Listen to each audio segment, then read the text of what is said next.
Hello to all. Today I am going to discuss the topic internal field, or sometimes we call it as the local field of a dielectric. Okay, so we know that dielectric materials contains no free charges. Then how it is possible for an induced charge to appear on the surface of a dielectric when placed in an electric field? In our previous lectures we discussed that when you place a dielectric material in electric field, if it is a polar molecule, then orientation of dipoles takes place along the direction of electric field, which we call it as orientational polarization. And if we place a non-polar molecule, we have seen that some induced dipoles exist. Some dipoles are induced. So that we call that process we call polarization.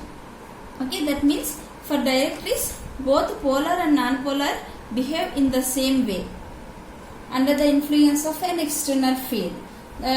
So here we can imagine that these dipoles in the applied electric field can have excess negative charges on one side of the one surface of the atom and positive charges on other surface of the atom. For example, here, so I am taking one molecule that is placed in a dielectric. This dielectric material placed in the electric field. Then here some induced, that is this excessive positive charge on one side and excessive negative charge on other side on the surface of the material. This is the applied field direction. This is the applied electric field, which I am denoting here as E0. And so because of this applied electric field, there will be some induced dipoles. Okay, because of this induced dipoles, the induced dipoles also give some internal electric field, so which opposes the direction of the applied electric field. So because of this induced dipoles, we have some internal electric field, which I am representing by the letter E1. This is in the direction opposite to that of the applied electric field. And so the resultant electric field is the sum of this applied electric field E and this E1. E1 is called as the depolarization field. So here E1, the depolarization field, is the field generated by the induced dipoles, and E0 is the applied electric field. And this resultant field E is also in the same direction of E0, but it is in the value is less when compared to the applied electric field E0. Now we came to know that suppose when a dielectric material is placed in an external electric field, it exerts a dipole moment in it, right? So therefore two fields will be present. One field is due to external field,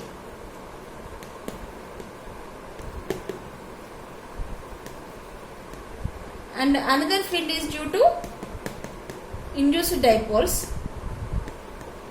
Okay, so this field created by these induced dipoles is called internal field or local field, and sometimes Lorentz field also. So the scientist Lorentz, he find the expression for this internal field.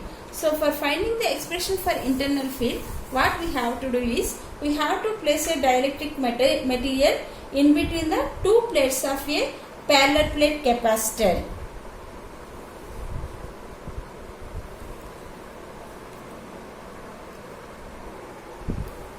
So if we see the figure here, this dielectric material, this was placed in between the two plates of a parallel plate capacitor, that is uniformly polarized as shown here in the figure.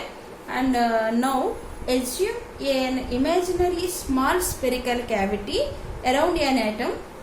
So here let us consider here an atom is there, the center, and around this let us imagine a small spherical cavity. So about which we have to calculate this internal field or local field. This is the center of the spherical cavity. So we know that when we place a dielectric material in the electric field, then some induced dipoles will be present. So negative charges that come towards the positive, and positive charges, the displacement will take place. and here on the just we discussed now, this on the surface of the spherical cavity also we have excess positive and negative charges on both sides of the spherical cavity.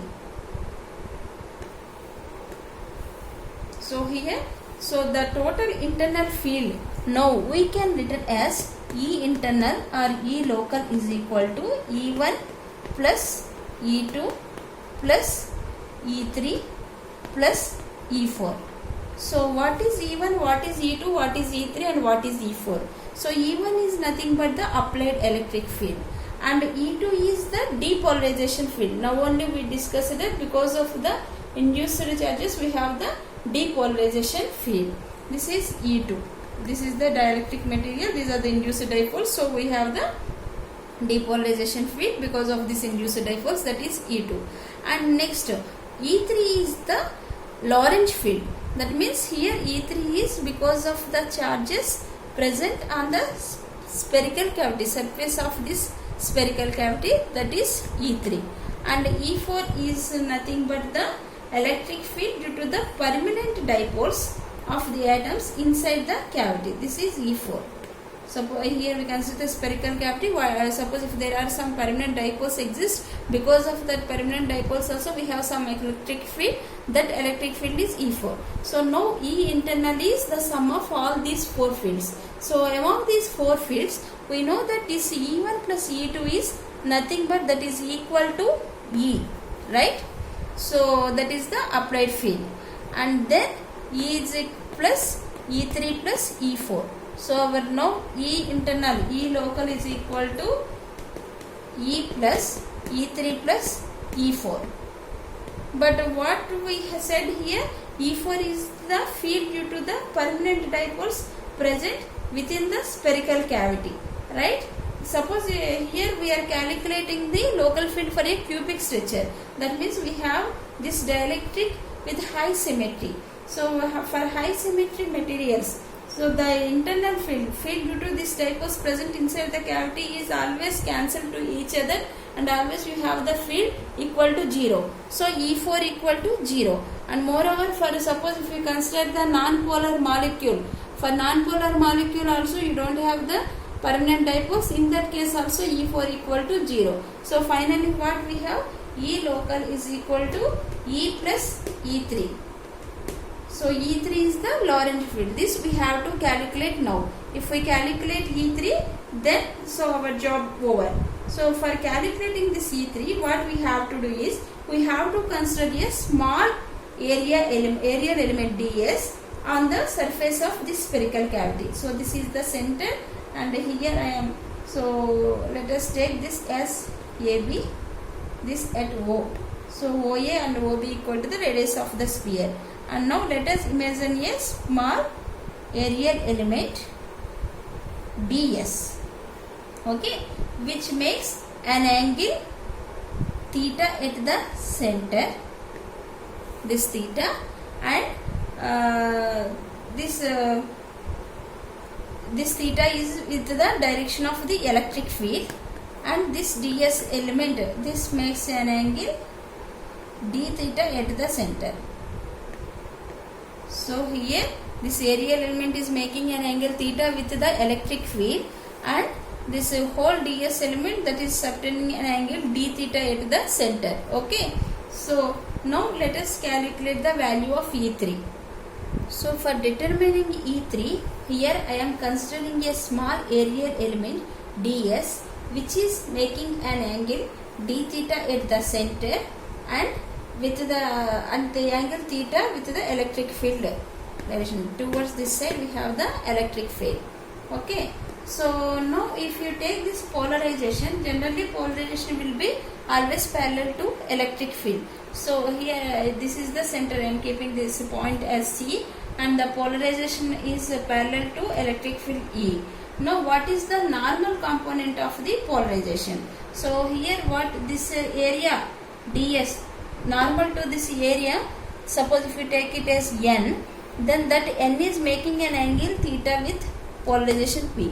The normal component will be, so if it is theta, then along this what we have cos term, and other side we have the sine term. We know na vector resolution. Suppose a vector, any vector r bar making an angle theta with x axis, along x side we have r cos theta and other side we have r sin theta. Suppose this vector making an angle theta with the y axis, then we write here r cos theta and other side we take r sin theta. The same way here, the normal component of polarization vector, that is Pn, that is equal to p cos theta. So let this be equation 1. Okay, and from the definition of polarization, we know that polarization is nothing but surface charge per unit area. So polarization surface charge per unit area means p cos theta is equal to this polarization p, and that is q by area. Here we consider ds. Okay, q by ds. So that implies q is equal to p cos theta ds. Let this be equation 2. Now we have to calculate the electric field intensity at point C due to this charge Q. Okay, so how to calculate the electric field intensity? This is at a distance r from the center. So we can use the Coulomb law. So from Coulomb law, what is the electric field formula? E is equal to 1 by 4 pi epsilon naught Q by r square. R is the radius of the sphere. So let this be equation 3, and from now Q is equal to p cos theta ds. From this what we can write? E is equal to 1 by 4 pi epsilon naught p cos theta ds by r square. Let this be equation 4. So we are calculating the electric field intensity at point this C. So on this spherical cavity, ds is the small area element. So in the same way, on other side also there exists the same areal element like this. Okay, and if you want to find this electric field intensity, then it is along the radius r. So here what we have, here I have the ring. This time I am drawing separately for better understanding. So here this ring, here I am drawing here. Okay, and in this ring here we know that this is at point C. We have to calculate this is the point C, and field direction is towards the x-axis.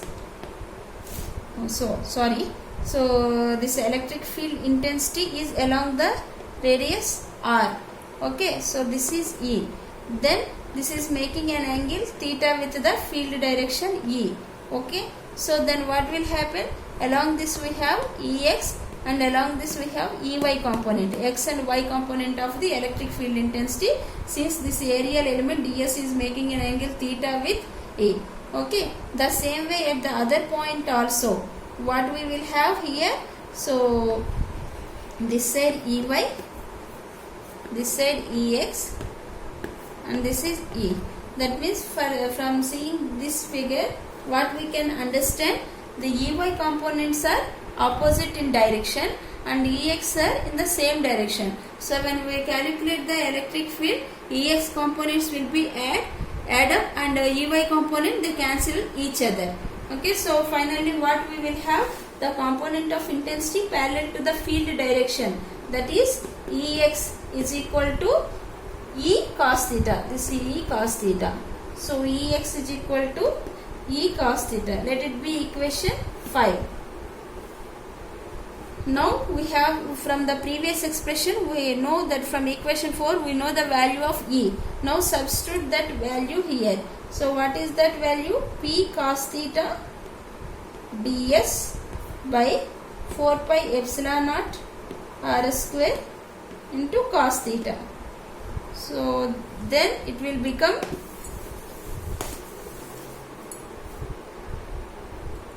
Ex is equal to P cos square theta ds by 4 pi epsilon naught r square. Let this be equation 6. Okay. So now we have the only horizontal components and vertical components. Ey's cancel each other. So now we have the expression for electric field at the center O due to the charge present at the point C on the surface of the sphere. That is P cos square theta ds 4 pi epsilon naught r square for a small aerial element present ds at C. Okay. So now, so here we don't know the value of ds, that we have to find. That is nothing but the area of the ring. Okay. How we get this area of the ring? This is obtained by revolving this ds about AB. Okay. So again I am taking here the annular ring. This whole ring I am taking here.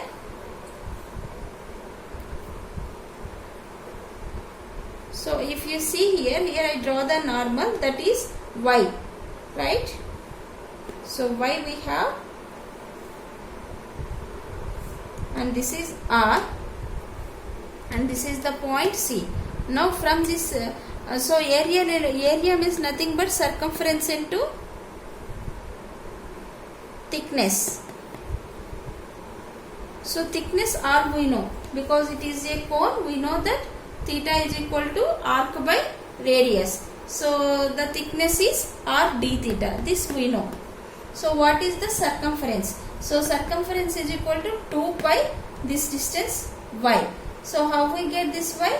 From this right angle triangle. So from this right angle triangle, sin theta is equal to y by r. Then y is equal to r sin theta. So 2 pi r sin theta r d theta. So ds is equal to 2 pi r square sin theta d theta. This is equation 7. Now substitute this value of ds in equation 6. So what we obtain now, then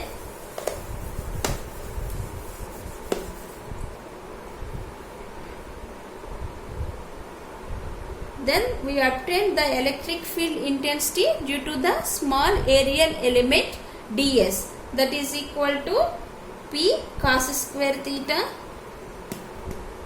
by 4 pi r square epsilon naught r square into 2 pi r square sin theta d theta. This is the electric field intensity at the center of the atom because of the small ring which has the area element ds. So that is equal to pi cancel 2. So that is equal to P cos square theta sin theta by 2 epsilon naught d theta. Okay, but now we want the electric field intensity due to the charge present on the whole sphere, not only the small aerial element dA. So how we get that electric field?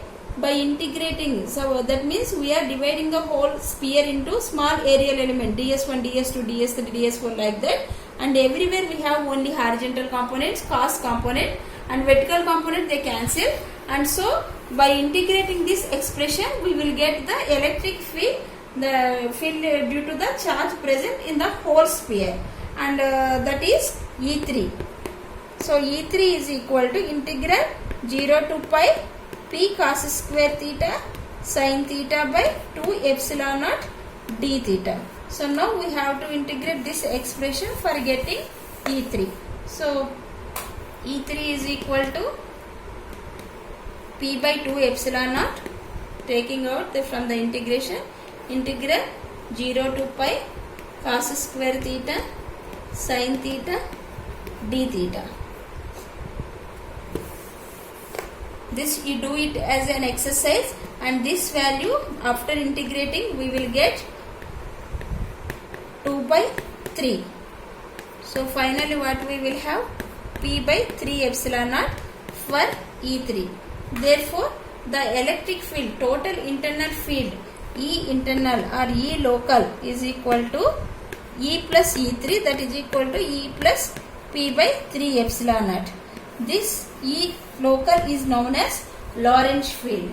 Okay, so this equation shows that this E local, E internal is different from this field E. So this E internal local field is larger than the macroscopic field intensity E. So that means what we can say that we can say that molecules are more effectively polarized. This is the expression for calculating internal field, and the same expression we use in deriving the Clashes-Massotti equation. Now let us see what is Clashes-Massotti equation, what it gives us. So Clashes-Massotti equation gives us the relation between the macroscopic dielectric constant and microscopic polarizability. Okay, so polarizability we discussed that suppose when a non-polar molecule is placed in an electric field, then what will happen? Induced dipoles will be present, and that process we call it as polarization, and that dipole moment is always, if we take the induced dipole moment Pi, then it is equal to alpha into E local electric field. So because of this local internal field, so some induced dipoles are present, and that dipole moment is equal to the alpha into En, where alpha is the polarizability per atom. And suppose if your dielectric material have n number of molecules per unit volume, then this expression we can written as, so this electric polarization P bar is equal to N Pi. Okay, that is equal to N alpha E local. So from this, what is alpha? Alpha is equal to P bar by capital P bar by N EL bar. So but we know what is EL bar. So EL bar is equal to, from just we derived E plus P by 3 epsilon naught. So then that is equal to P bar by N into E bar plus 3 epsilon naught. Let this be equation 1.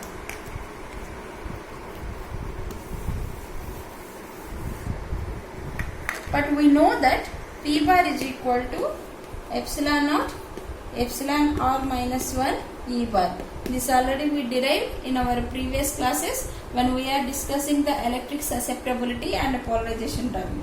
So from this, E bar is equal to P bar by epsilon naught of epsilon r minus 1. Let this be equation 2. So from equations 1 and 2, alpha can be written as, from 1 and 2, this alpha can be written as P bar by N P bar by epsilon naught epsilon r minus 1 plus P bar by 3 epsilon naught.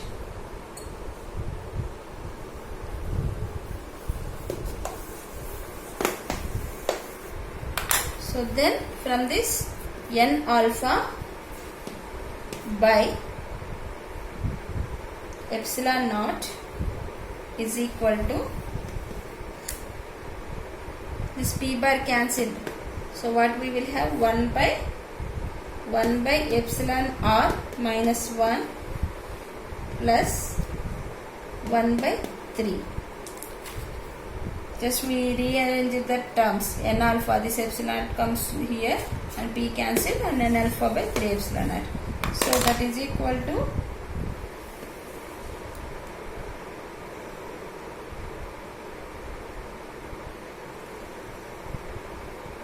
one by 3 plus epsilon r minus 1 by 3 into epsilon r minus 1.